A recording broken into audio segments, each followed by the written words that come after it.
Hi, peeps. You're listening to She's My Cherry Pie, the baking podcast from the Cherry Bombe Podcast Network. I'm your host, Jessie Sheehan. I'm a baker, recipe developer, and author of 4 baking books, including Salty, Cheesy, Herby, Crispy, Snackable Bakes. On each episode, I hang out with the sweetest bakers around and take a deep dive into their signature bakes. Our show is on hiatus right now, but don't worry. We're busy whipping up a delicious new season for you, dropping in early May. In the meantime, we're re-airing some of our favorite episodes from the archives. Today, I'm sharing my conversation with the incredible pastry chef and my pal, Natasha Pickowicz. Natasha joined me in the studio when her debut book, More Than Cake, 100 Recipes Built for Pleasure and Community, had just hit shelves. She spent so much of her career not just baking cakes, but building community. Many of you probably know her from the legendary bake sales she organized in New York City to benefit Planned Parenthood. We chat about her book, and Natasha spills her secrets for building a modern layer cake. From the sponge to the soaks to the filling, she has such a unique approach, and I know you're going to love learning from her. Here's a special treat for those of you heading to Jubilee next weekend. Natasha will be there. She's part of the Meet the Moment panel alongside Paula Velez, Zainab Issa, and Deb Freeman, with Clancy Miller as the host. If you don't have your ticket yet, there's still time. Head to cherrybombe.com or click the link in our show notes to get your ticket and meet us there on Saturday, April 12th at the Glass House in Manhattan. I hope to see you there. Peeps, did you know that we have a free She's My Cherry Pie newsletter that coincides with each new episode? It comes out every Saturday morning and shares insights about the guest, their recipe, and other fun tidbits and baking news, like our Cake of the Week. To sign up, head to cherrybombe.substack.com or click the link in our show notes. Let's chat with today's guest. Natasha, so happy to have you here on She's My Cherry Pie and to talk layer cakes, your incredible new cookbook, and more with you. Oh my gosh, I'm so happy to be here. Thank you for having me, Jessie. Yay! So I think it's fair to say that you are nothing if not a baker with a sense of mission. And you have written in your gorgeous new book, which we will get to shortly, I promise, that guiding your baking is a chance to explore its relationship with social justice, which I just thought was so eloquently and cleanly put. And I wondered if you'd unpack it for us. I think a lot of people will ask me for advice or strategies of what they can do in their own communities and neighborhoods for different causes they believe in or values that they hold. For me, I'm like, it's different for everyone because it's this process of looking inward. It's what skill set do I have? What tools can I use to achieve a certain kind of goal? So for me, when I was looking inward, I was like, well, I know how to bake. Like, I love pastry. And I saw how pastries could have this like effect of bringing people together and creating these joyful moments. I have background in producing events and community organizing, whether it's organizing a music concert or programming a talk. And so it felt really natural for me and my like social nature to want to create really dynamic, fun kind of party moment to capture like the joy that we feel and what it means to support your community. What I'm trying to do in my book is, yes, it's a set of recipes that I believe in and think are great, but to take it almost like one step beyond that, it's like, how can we use these recipes in these kinds of scenarios for these kinds of missions? What are the strategies that we can sort of unravel around these kinds of recipes? I wanted to talk a little bit about your approach to baking. I read in your book that you don't approach baking like a trained pastry chef does. And I, of course, love that, being not a trained pastry chef myself. Tell me about that. Yeah, I mean, well, first of all, I didn't go to culinary school. And I think that was like a question that I would get a lot from young people who are kind of interested in a pastry career and were weighing their options around culinary school. And I would always sort of be like, I didn't go to culinary school. I really believe in like cultivating mentorships with people that you admire and self-learning and being curious and learning at work. And that was the journey that worked for me, or that ended up being my journey. But that was almost more because financially I couldn't even afford to go to culinary school. And so there's already like that barrier was in place. But I think because of that, I always approached developing desserts, writing menus for restaurants without the conception or idea of what a dessert should have or should look like. And I think when you go to some fine dining restaurants, it's like perfect cannelle, a gel, a powder, something this. Like it has to have all these different things for it to be like complete. And I was sort of less concerned or into that idea and more focused on like smaller expressions of how I thought things could be delicious.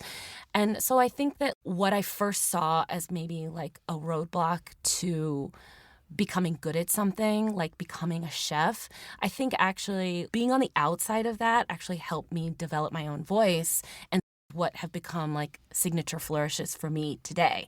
It's like I literally had to just figure it all out on my own through insane trial and error and so much failure and so many mistakes. And I think in that process, like the recipe, the dish, the menu becomes stronger and better for it. That was really what I was trying to accomplish through my recipe writing. You wrote in the book again that early on, professionally, you felt like a bit of an outsider or inferior to your professionally trained colleagues. And I was hoping you could talk about this, first of all, to make the rest of us feel better who have inferiority complexes, particularly since you are a 3 times James Beard Award finalist. So the idea of you having that kind of complex or inferiority, I think makes the rest of us, or definitely makes me, feel better about my own. So can you tell us about that? Oh, I love to talk about all my insecurities forever. I mean, I think a lot of that comes internally through my own psyche, like the own things I struggle with personally that I project into situations in my world, like anybody, honestly. I think also a lot of that is that the restaurant industry, in my experience, has systemically built into the way that it exists for people like me to feel like that because other people can profit off of the fact that I feel insecure or grateful to be paid $11 an hour or to be paid $45,000 a year to be working 70 hours a week or whatever. I think that was something that I really struggled with, was untangling. Am I worthless? Do I deserve to be here? Or is that just the way that the sort of system and the institutions are erected around me to make me feel this way? Coming out of that and not working in restaurants anymore and being like, wow, I have to trust my own instincts and palate is like very terrifying at first, because I think if you work within an institution, yes, you may have imposter syndrome, but it's almost like you can rely on the institution by association. When the institution wins, it's like you're a part of that winning feeling.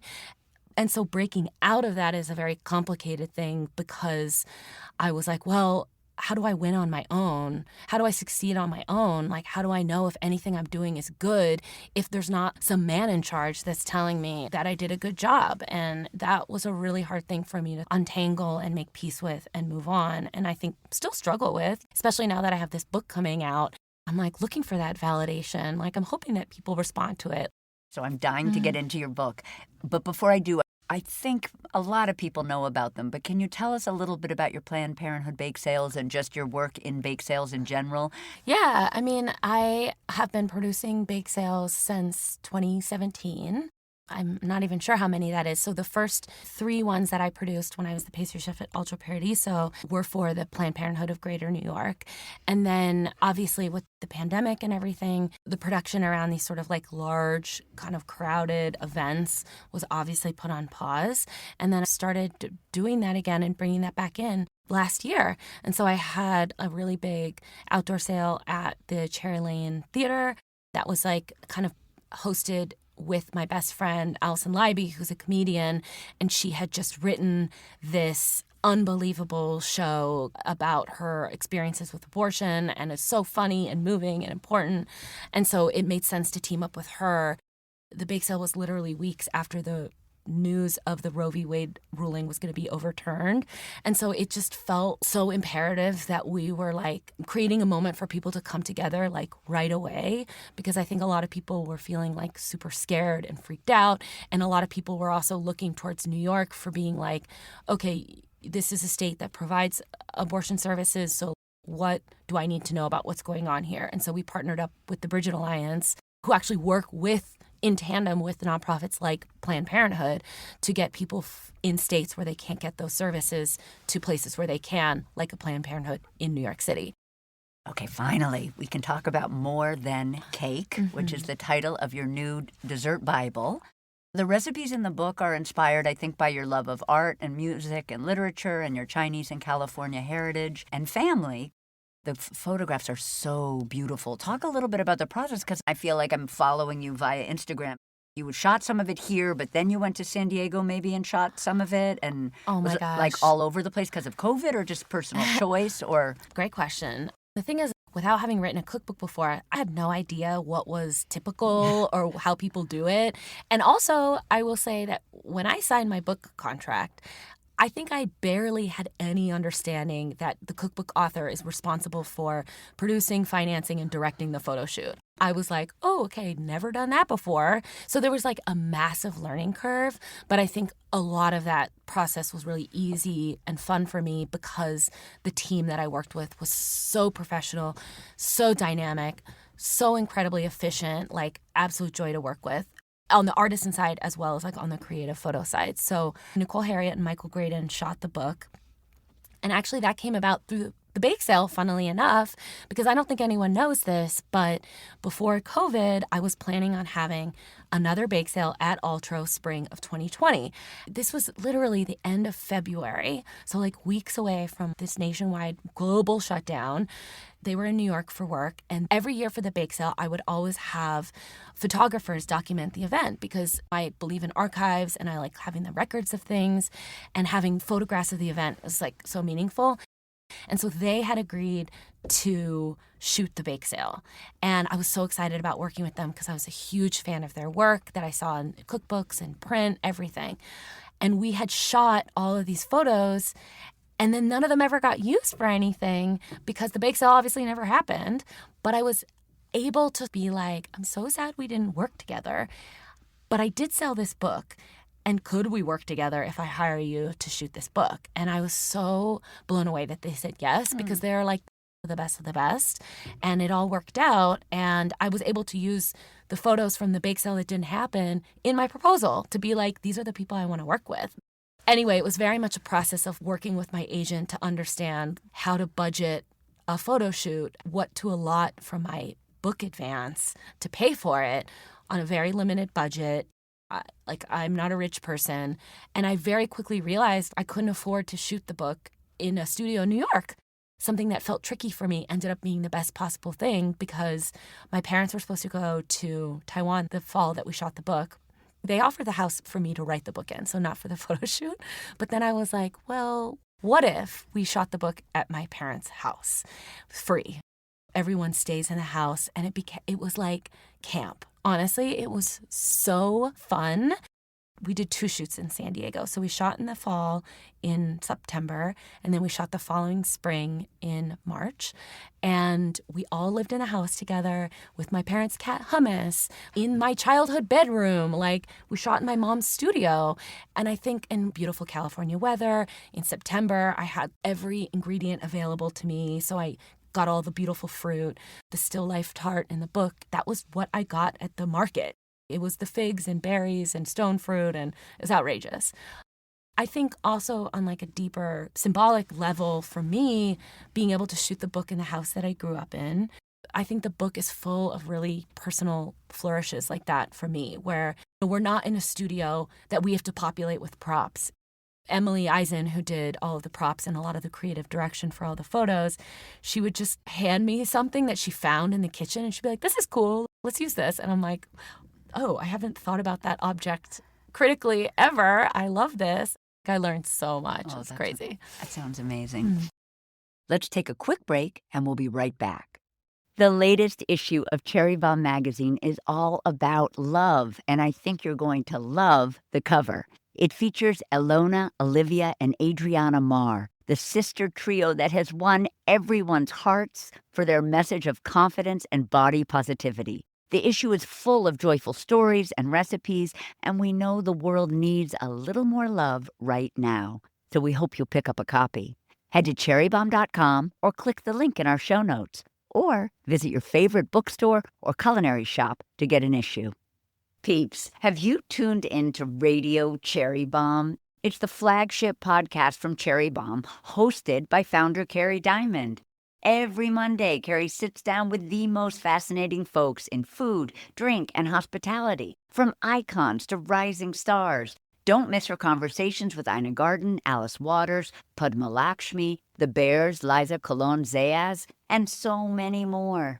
Listen to Radio Cherry Bombe on Apple, Spotify, YouTube, or wherever you get your podcasts. And be sure to subscribe so you never miss an episode. Now, back to our guest. Okay, I promised. Modern layer cakes.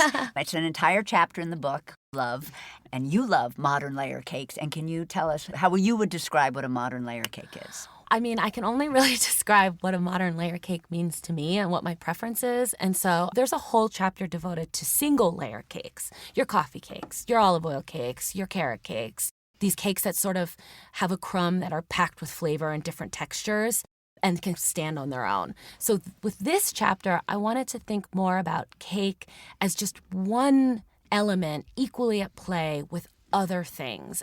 For me, the dream layer cake is thin layers of cake alternating with kind of creamy, moussey fillings. It's not too sweet. The cakes themselves are almost a little bit neutral in flavor.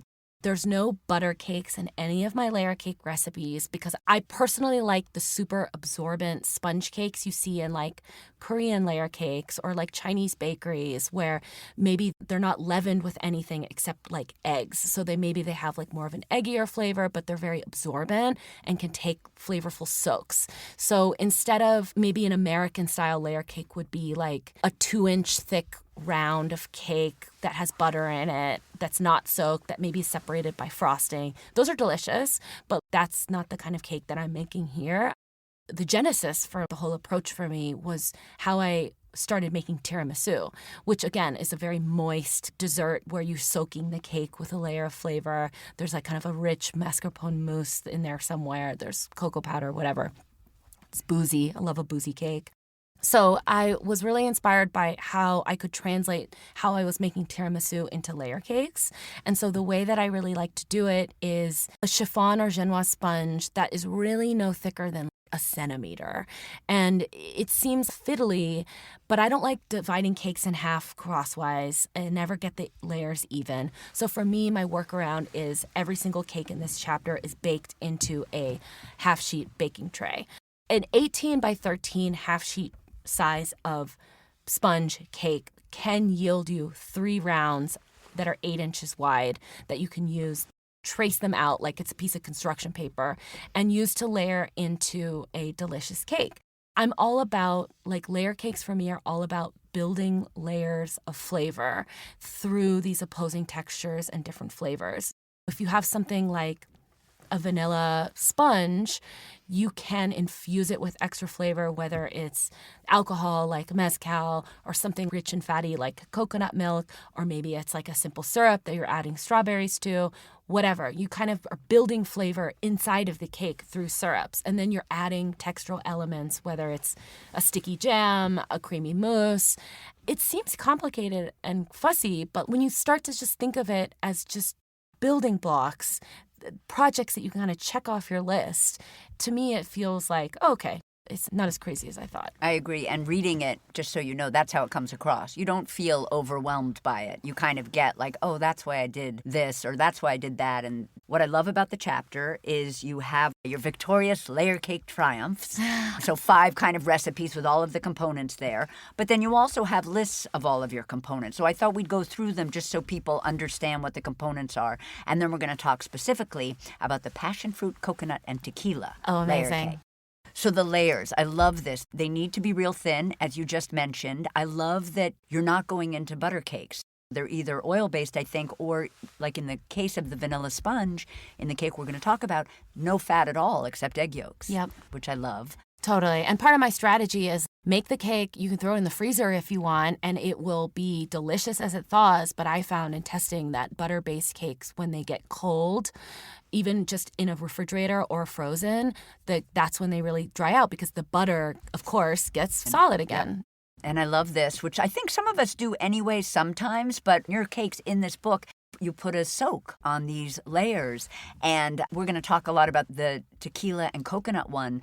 But can you talk a little bit about the maple vanilla one? Oh, yeah. I mean, so for me, it's like I'm always trying to control the sweetness level of everything. The cake already has sugar in it, so I'm not really trying to add more sugar, but what I want to add is more interesting flavors or richness. So something like the maple milk soak, I'm actually boiling the maple to reduce the water content a bit and then stirring in milk to make this like really nutty, caramelly, delicious soak that will infuse the cake with that flavor. But it's not overly sweet. I'm constantly looking for ingredients that I feel like will help me build flavor without taking it over the top. Well, I love you describe it as almost like your soaks for your cakes are like vinaigrettes for your salad, yeah. which I loved. And then we have our cake, we have our soak, and then we have the filling, which you say you like it to be something creamy and fruity, which I loved, not too sweet, custard or a curd or a mousse. Tell us about the mascarpone. I'm mentioning ones that we won't talk about when we talk about our tequila cake. So tell us about the mascarpone mousse and honey. Definitely. I wonder if people will notice that I'm not a chocolate person when they look at this book because there are so few chocolate recipes. I have to like force myself to like shoehorn them in. There is a chocolate layer cake set that I love and think is insane that has like ganache in it with a burnt honey that I think is delicious. But the mascarpone mousse is like my favorite all-purpose cake filling. It goes with absolutely everything. You could also like pipe it into choux puffs. I mean, it can be used for absolutely everything. But again, it's not too sweet. And this is really my method that's lifted from how I made tiramisu, which is you make a sabayon with egg yolks and sugar, and you're kind of whipping that until it's frothy and light. And then you're paddling in a bit of mascarpone to give richness and some tang, and then folding in some whipped cream. So can you just make whipped cream with heavy cream and the mascarpone? Yes. But I love that extra silky richness that you get with a bit of extra egg yolk in there, too. I love that. And then finally, there's a frosting, and I love this. You're so strict, and I so appreciate it. But you're like, frostings are only for adhering the layers together and covering the cake. But the idea is, what you basically say is the frosting is too rich and sweet to be inside of your cake. You want to cover your cake with it, which I feel like is wildly radical, but I love it. That's just like my palate, I feel, where, yeah. Because the buttercreams are very rich, and I think you want everything to be in harmony and support each other. The mascarpone mousse is like creamy but not heavy, and the cake layers are also not overly rich too. And again, I feel like I was very inspired by some of these like moussier cakes you're seeing coming out of East Asian style bakeries, like Korean, Japanese style cakes where, yeah, the frosting isn't in the cake necessarily. It's more just to spackle the whole thing together at the end. I love that. And then finally, I loved that time is also an important element in cake making. It's not just frostings and soaks and fillings. You have a great way of assembling these layer cakes in the refrigerator using a cake pan, a springform pan, a saucepan. Can you describe that and describe why time is such an important element? Oh my gosh. I mean, it's so important. And that's why I try to like make a little plan for myself when I go into a project of making sure I have space in my fridge to put this thing away overnight or whatever it is. I did this like gig for Grazia, and I had to make a cake and the buttercream and ice them in the same day. That was like how much time I had. And the buttercream, it was like really warm in the kitchen. And it's just one of those things where if you don't give yourself enough time to do certain things, it will never come together. If the buttercream is too warm, it's not going to set and whip up in the right way that you want it. So you need to give yourself a little time to pop it into the fridge so that the butter can firm up a bit before you like whip it up again. Especially for something like a cake, because you have so many elements coming together and co-mingling, the cake is going to be better after a few days. The cake is going to be great on day 2. It's going to be incredible on day 3. That's when the cake really starts to become one, and it's every bite. It feels more cohesive. And so you want to give yourself that time to make it. And with my technique of building cakes, which is instead of building cake layers vertically from a flat surface, so maybe something's wobbling, that's where you see the cake teetering over because there's nothing there to support it. You know, it's not iced yet. It's like completely naked. So my workaround is build your cake into something like you're making a lasagna. Use the pan as a support to help you. It's like, why fight gravity when you have these creamy thin layers? set yourself up for success. Give yourself a structure that will literally contain the thing you're making. And so my trick is always lining a cake pan or a bowl or whatever with plastic wrap or parchment or whatever you want to use, and then building your cake directly into that. It can't fall over. And then you can throw it into your fridge, stack stuff on top of it. It takes up less space that way too. And then when you're ready to ice and you invert it, it's always still thrilling to me to peel back that plastic and see the perfect layers. It's like, I didn't do that. It was the bowl determined how neat it was going to look later. I love that also, just for what you were saying about the refrigerator. Then you're putting something in and then somebody knocks it and you're... Yeah. I can't put a cake stand in my fridge. Yeah, I'll have room for that. No.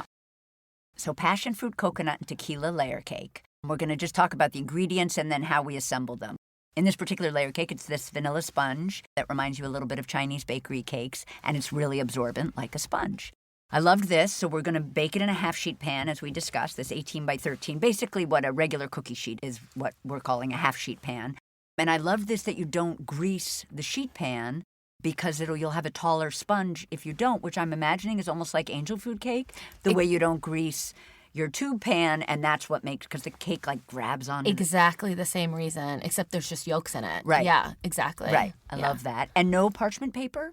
I do use parchment paper just because it's easier to turn out later. Yep. And also I want to say, have I made this cake and also sprayed it with nonstick spray before baking it? And did it still come out great? Yes. Okay. That's the kind of thing that I hope people take away is, here's my preferred way of working, but also it's also fine if you do it a different way. And do you have a favorite half-sheet pan brand that you could share? I love All Clad. I honestly just have a bunch of sheet trays. I keep them in my oven. I don't know where to keep them. It's terrible. But yeah, so I just use that, line it with parchment, no spray. When you're looking at a butter cake or something like that, I'll do the nonstick spray so it's easier to remove later. Yeah. But yeah. So the recipe calls for eggs, obviously, and I love this note. You don't want us to warm the eggs because that's going to make our cake more voluminous. Can you explain that? I wish I could explain the science of it to you more, but I will say that when I was recipe testing and also just developing the recipes organically in kitchens over the years, trying it every which way, I think that was one piece of advice that I picked up from an old pastry chef, because I was like, the eggs aren't tempered. Everything has to be room temperature. And she was actually like, no, they'll whip up better if you just go from cold. And I like that because I've noticed that once eggs are room temperature, it can be harder to separate the yolk from the white, and the yolk might break more easily, which is frustrating when you're trying to get clean whites. So if you just do it when they're cold, it's very simple. It goes by really fast. I wrote that down, make separating easier. Yeah, no, I love that, because I think for a lot of us, and I know for home bakers too, not that I'm not a home baker, I am, but all those little steps of bringing everything to room temp, if you know you can skip a thing like that in this recipe with the eggs, I love knowing that. So you're going to separate your eggs. Oh, and I love how you separate your eggs, because I do that too. Can you tell people how you separate them? Oh my gosh. Well, so when I sent my manuscript into my editor, and a few passes later, I got all these notes back from the copy editor, which was super intense experience to get literally thousands of comments about my work from somebody that I haven't met yet. But obviously incredible, necessary, essential. But I remember one of the first comments she made was just flagging this. Are you sure you want people to separate the eggs by hand? That was sort of a hill I wanted to die on. We would make French toast batter before brunch service in restaurants. You see cooks cracking 100 eggs into a giant bowl and then pulling out all the yolks all at once to make the whites for the batter or whatever. They're not doing it one by one. They're doing it all at once. And so if I see anybody working any other way, I'm stop what you're doing. You need to work a different way. So the way I do it, wash your hands, wear gloves, whatever you need to do, crack all the eggs into a bowl while they're cold, and then just pluck out the yolks with your hand. I don't want people to feel gross about handling ingredients. These are expensive, delicious things that we should be engaging all of our senses with. I'm not going to pass the yolk from a shell to shell. I don't have time for that. That's exactly how I separate my eggs. I was so happy to see it in a book. So you've separated your eggs, and then you're going to whip your yolks with some granulated sugar for 5 minutes, add a little bit of vanilla. Do you have a favorite brand that you like? I mean, I love Hilala, obviously. I mean, their mission, the flavor, everything. Yep, perfect. You're going to transfer that to a bowl, clean the bowl, then you'll do your whites and some sugar and a little bit more vanilla. Is there a reason you separate the vanilla to flavor the yolks and the whites? I like adding a little bit of that liquid at the end, just in case I take things a little too far. It kind of helps me smooth out the mixture. I love that. And we know we're done when there's like a soft, floppy peak. So you pull it up and you see it droop a little bit.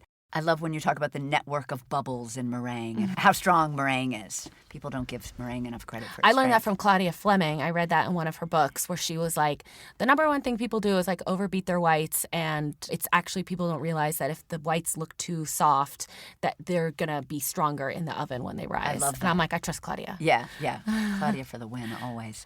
You're going to sift in some flour, all-purpose flour. Do you have a favorite? I love King Arthur.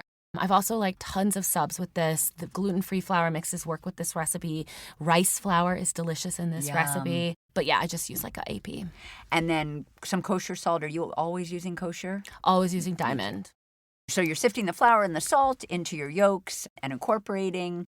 Then you're going to add that meringue in. And I like you say fold confidently and with strength, which I appreciate it. In life, basically, I want to fold confidently. Well, you see somebody with these tentative little motions, and I'm like, you're deflating the meringue faster than if you just went in and just got it done. Yep, 100%. So you're pouring that into your sheet pan, you're baking. We know it's done when we just touch it and it springs back. There's no sticking in a toothpick for crumbs or, no need. It's so thin. Love. Because I'm always thinking you have to put a toothpick in everything. But you're right. If it's really skinny, you can just feel it with your finger. Do you have a tip for removing the cake? Because I know that can be hard for people. Do you need to go around the edge with a butter knife?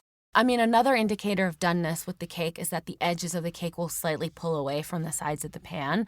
So it kind of naturally wants to pop out on its own. And I think if you're lining the sheet tray with a bit of parchment or silpat, then it'll make removing it easy because, it won't stick to anything. Butter knife, great. Desert Island Pastry Tools is definitely the small offset spatula because it doesn't have an edge that will scrape or ruin a pan surface. And it's slightly flexible, so it really gets into those corners. I will let the cake cool completely in the pan first, and then I'll run an offset around the edges of the cake to loosen it, and then flip it over and peel off the parchment. And will you flip it onto a piece of plastic and immediately chill it? Or could you assemble this cake from just a room temp cake that you just baked? For sure. Okay. And also this sponge, even completely frozen, it doesn't ever feel frozen. Love that. So it's not hard. So even if you threw it in the freezer, it's never going to get brittle because it's like sugar and eggs. Yep. So I love that. So that's resting while we continue with our other components. Although some of these components you probably could have made first if you wanted. You could make your soak ahead of time. You could make your fillings ahead of time. But the soak here, yum, yum, yum, is a tequila coconut soak. Not too sweet, as you say. You're going to combine coconut milk. Do you have a favorite brand of coconut milk? Not necessarily. I just look for organic, unsweetened, full fat. Great. And then I just make sure I re-emulsify the fat layer on the top sometimes of it the water. separates. And then you add some tequila. Do you have a favorite brand of tequila? Well, I think it's also great with mezcal if you want kind of a smokier note. I just use an El Jimador tequila. This is where time and resting really comes into play. If you feel like that flavor of raw alcohol in pastry almost has a burning feeling, if you let it sit and rest, then those flavors become so much more mellow and rounded. And so that's really where time helps the soak become itself and bloom inside of the cake. So it's almost like infusing, like a cold infusion, where you put lavender and cold milk or cream to make a lavender whipped cream, and the longer you let it sit, it doesn't taste floury by the end. Exactly. Yeah, I love that. So I love this too, that the coconut milk and tequila go in a mason jar, and then you kind of just shake to sort of bring those two together. But then you need to heat in the microwave before you use. Oh, I just found that if you are making the soak in advance, that it chills some of the fat in the coconut milk could re-solidify. So I think you only really need to take the edge off of that if you see that happening. But if you're making the soak the day that you're going to put the cake together, then there's really no need to warm it. Okay, perfect. I wasn't sure if maybe the warmth of the liquid helps, I don't know, absorption, etc., but that's good to know. Then in this particular modern layer cake, There are two fillings, which I love. There's a passion fruit curd filling and then also a coconut streusel filling. Streusel is bringing texture and flavor to the cake. It's vegan, gluten-free. It sounds like perfection. It calls for white rice flour. Is there a brand that you love of white rice flour? I love the Vietnamese brand, so I'll go to a Chinese grocery store or like Chinatown and just look for the Vietnamese white rice brands. But also King Arthur makes a great white rice flour as well. I think Bob's Red Mill does one too. Yep. And you need that for this grainy, soft texture that you want from the streusel. And you say don't substitute it. Like it's rice flour is really what you want here. I've tried that recipe with wheat flour, and I think what I love about it that makes it special is it has a sandy texture that is not hard on your teeth. If it's baked too long and it can feel pebbly, it's actually like a very soft, delicious streusel. So that's why I do it that way. Sounds so yummy. So you combine the white rice flour with granulated sugar and kosher salt with your fingers and drizzle in some coconut oil. You want it to be in its liquid state, so that might be something where you have to heat it up in like the microwave or in a little saucepan. It'll just be easier to incorporate into the streusel if it's a liquid. So you drizzle in a little bit of coconut oil until it's like wet beach sand, which I also love. And then you're spreading it on your half-sheet pan and just baking till brown and fragrant. And I guess it seems like it almost comes together in a big piece and you need to break it up with your bench scraper. I love that. Fun. And is there a brand of bench scraper? I love all the Ateco ones. I think they're nice. Yeah. King Arthur also makes a really nice one, but it's a little bit more expensive. I think it's like $25. But yeah. I love a bench scraper. Then the passion fruit curd is the other filling. You give a little bit of history about curds in case people don't know, about wanting to make them with a not very sweet fruit because there's so much sugar in them to preserve them and give them a velvety mouthfeel. In this particular curd, you need some gelatin, and you talk about both sheet gelatin or powder. Do you have a preference? Yeah, I do prefer the sheet gelatin. It's just easier for me to measure out an actual sheet than to get a teaspoon out or a gram scale to figure out like the granules. I think that's more of like industry standard than the granulated gelatin. There's definitely like a structural function for gelatin in this curd. If you were making a curd to just spoon into a pavlova or to make a little ice cream sundae or whatever, I would say you don't need that gelatin because you're just drizzling it over something. Here, it has a structural purpose, too, which is you don't want it to squirt out the sides and be too runny. So the gelatin is something that really helps with that texture and keeping it in place. But yeah, I love the sheet gelatin for that. I just learned to use that in a bakery before I ever learned to use powder. Same. So I still feel like, where are my sheets? Right. So you're going to put the sheet gelatin into a bowl of ice water or the powder in a little bowl with a tablespoon of water and let it sit. You're going to melt some sugar, which is granulated. Granulated sugar with some passion fruit juice or puree. And you mentioned the Boyron brand. I love that brand, too. And it's easy to find. You Google it and you can find it online. Yeah. Easily. And you simmer it. And you say only to a simmer. You don't want... Yeah, I don't want to reduce that liquid at all. All you really want to do is make the mixture hot so that you can thicken it with the eggs later and to dissolve the sugar. Yep. And then you're mixing cornstarch and a little sugar and that hot passion fruit juice to make a slurry. Can you explain what a slurry is? Yeah, so I think cornstarch is notoriously fine and powdery, and if you dump it into something that's very liquidy, it will just clump up. It's hard to sort of dissolve evenly. So with a lot of those kind of powdery textures, I like to temper before introducing to a larger volume. So what I mean by that is whether it's powdered pectin or cornstarch or whatever, flour, you're introducing a small amount of liquid, just enough to whisk up that cornstarch so that it gets dissolved in a smaller amount of liquid so that when you reintroduce it to the larger pot, it won't clump up. It'll just evenly melt away. Makes sense. And in the bowl with the cornstarch, you're going to add your egg yolks and remaining sugar, and then you're going to whisk, but then you're going to begin tempering with the hot mixture that's on the stovetop. Can you just explain what tempering is? It's the same technique that I would use to make a crème anglaise or a base for an ice cream, which is eggs in this case act in concert with the cornstarch as a thickener for the curd. If you introduced raw eggs into a almost boiling hot substance, you would get scrambled eggs. And so the way that you can prevent that is sort of by, again, tempering them, which is introducing a small amount of hot liquid to the yolks to kind of like protect them and gets them it meets it halfway so that you're controlling it in a side bowl. And then when you introduce it to the larger pot, the egg proteins don't scramble. As long as you keep agitating the mixture and stirring it, it will just thicken instead of forming those weird protein strands. But again, have I made a curd and the eggs have scrambled a little bit because I rushed a certain step? Yes. So what's the workaround around that? Don't throw away all your great work. Like, I just strain it and it's fine. Or if you have like a immersion blender or whatever, you can buzz it up and it'll be fine. Yes. I love those little tips for not having to throw everything away. Never. I hate throwing anything away. I know. Once it's all tempered, you're going to put it all on the stovetop, cook it for 3 to 4 minutes, add your bloom gelatin. And this I love.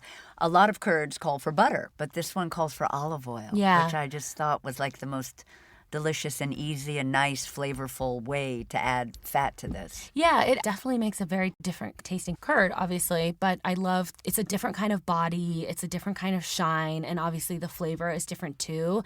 And I was just thinking that with this particular kind of layer cake, those kind of like grassier notes fits really well with the richness of the coconut and the booziness of the tequila. Love that. And then you're going to let that chill. We had 2 filling components. Now the frosting.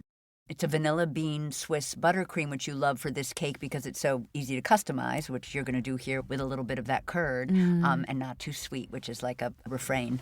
I think that's the next book. It's called Not Too Sweet by Natasha. But tons of butter. Yeah, exactly. And maybe olive oil. For vanilla Swiss buttercream, you're going to cook your eggs and sugar on the stovetop till 115 degrees, which is like if you didn't want to use your thermometer, could you do that by just waiting till it was warm on your fingers? Totally. I think what that does, the Swiss buttercream method, what you're doing is you're creating a meringue base to introduce butter into to make the buttercream by dissolving the sugar over low heat indirectly in like a bain-marie situation. I often don't use a thermometer. Yeah. I just wanted to give a number so that people want that number. But I'm just sticking my pinky in. If it feels hot and there's no grains of sugar like attached to my finger, then I'm good to go. Yep. Yeah. I love those tricks because there are things that people can make without a thermometer. Sometimes I think thermometers scare people more than them just being able to say, oh, that feels warm. Or when you make caramel, oh, that color is what I want.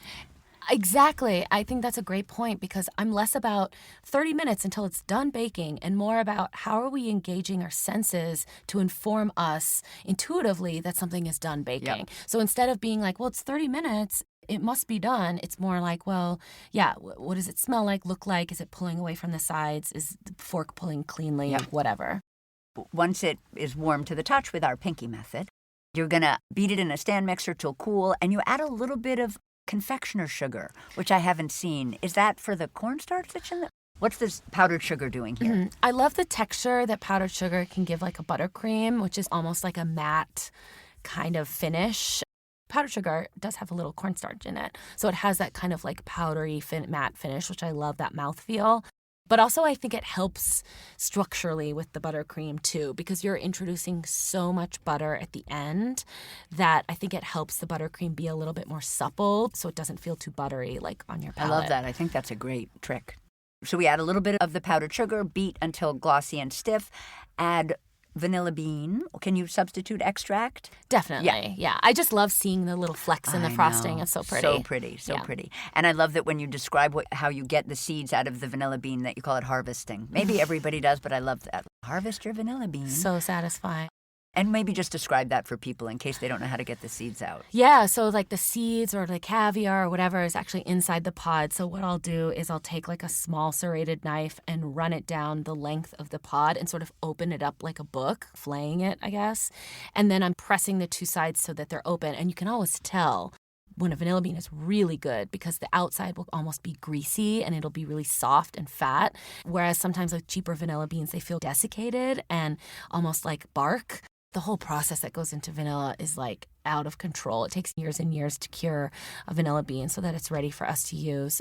The whole like history behind it is super crazy and intense and fraught. But so anyway, that's why I'm like, if I'm going to use vanilla, it's going to be the good stuff made by good people. Yep. That's important to me. So then I'll like run not the sharp side of the knife because I don't want to tear the pod, the outside leathery part, but I'll run the dull side of the knife down the length of the pod to pull up and harvest all of that vanilla bean paste, caviar, goo, whatever, and then you extract so much that way. But even then, I won't throw away the pot. Even then, I'm like, well, this is steeping in a syrup, or I'm throwing this into whatever. Can you just put it in like granulated sugar? Yeah, absolutely. Yeah. And then it makes you vanilla sugar. I love that. Yeah.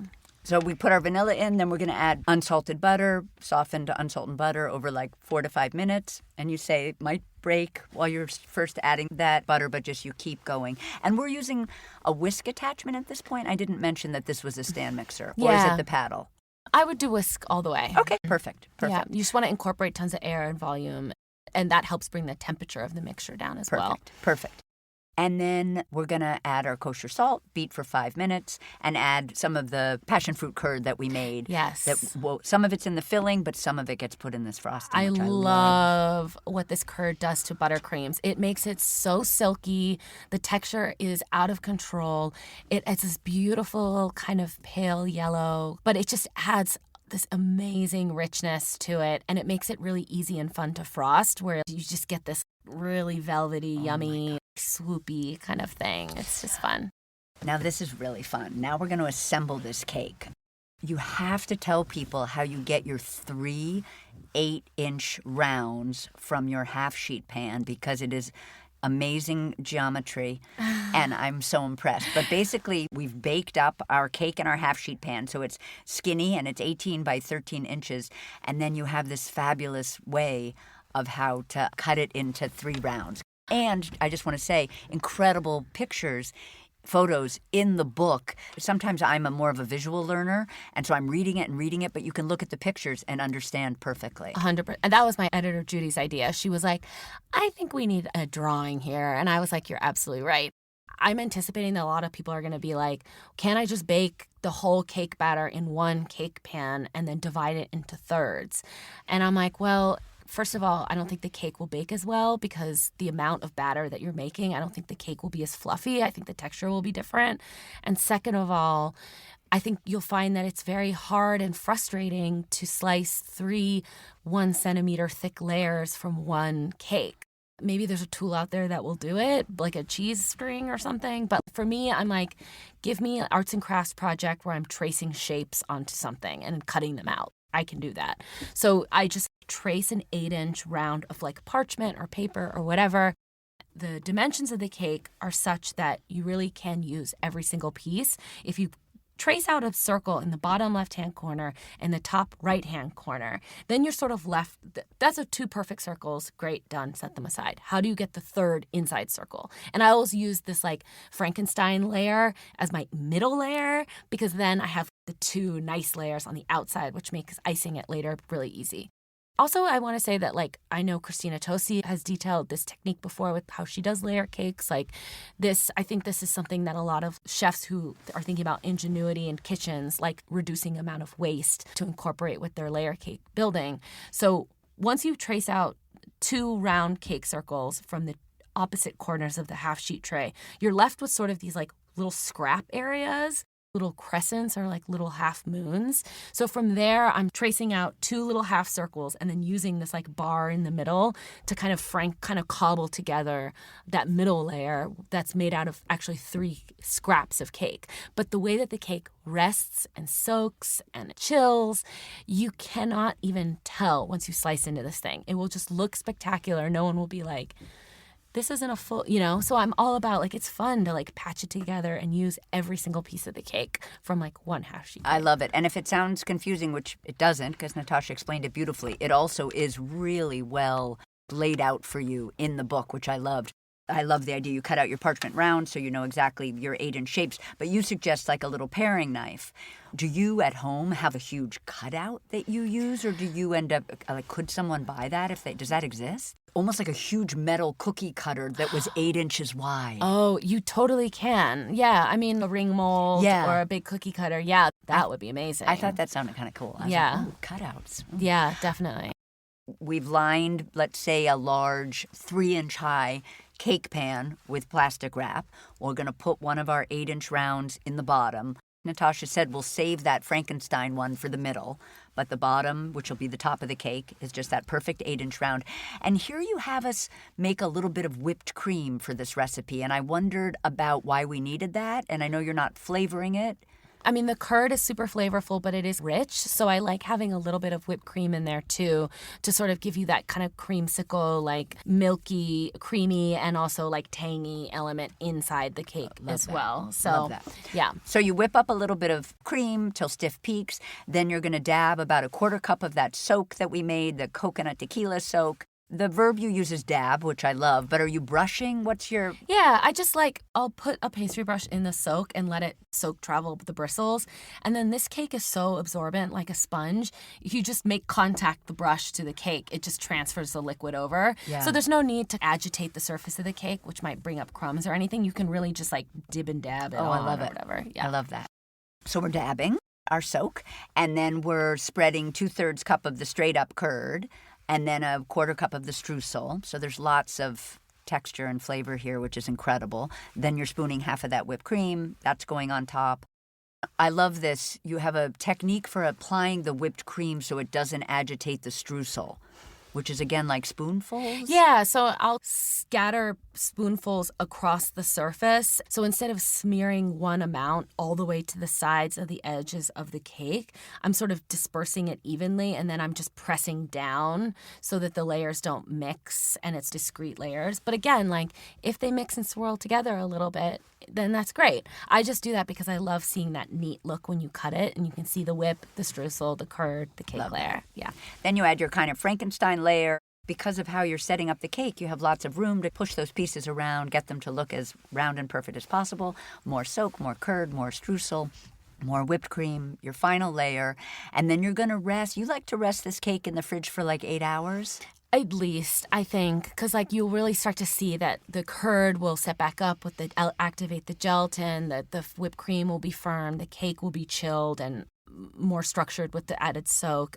I mean, sometimes I'll throw it in my freezer and I'll like completely let it get frozen, which makes icing it even easier. Yeah. So either way. But yeah, you want to give yourself overnight or like a long day or something. And then you're going to invert the cake onto a cardboard round, ideally, I guess, on a cake turntable.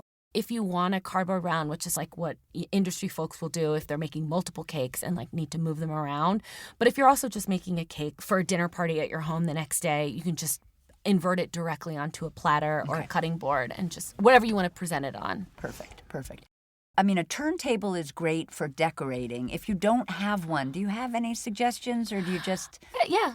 There was a period when I was testing it where I like lost half of my turntable because it's the kind where like the top like hooks it, kind of like jams into the base, and I couldn't find the top. To that, I would just say you can just artfully apply icing using an offset spatula or a butter knife or whatever, and it doesn't have to look perfect. You can still smooth out the edges or use the back of like a bench scraper to get that kind of straight edge. For your technique, you like to kind of start with the frosting on the top, get that all settled, then do the sides, then go back to the top, scrape off anything, do the sides. I'm like, is that how other people do it? I don't know. Do I start with the top? I mean, I so rarely am frosting a layer cake. Yeah. But anyway, just the way you described it seemed to make sense. I think what I was struck with is I think you say half the frosting on the top and half on the sides. And I think I would worry like, oh, I need more on the sides.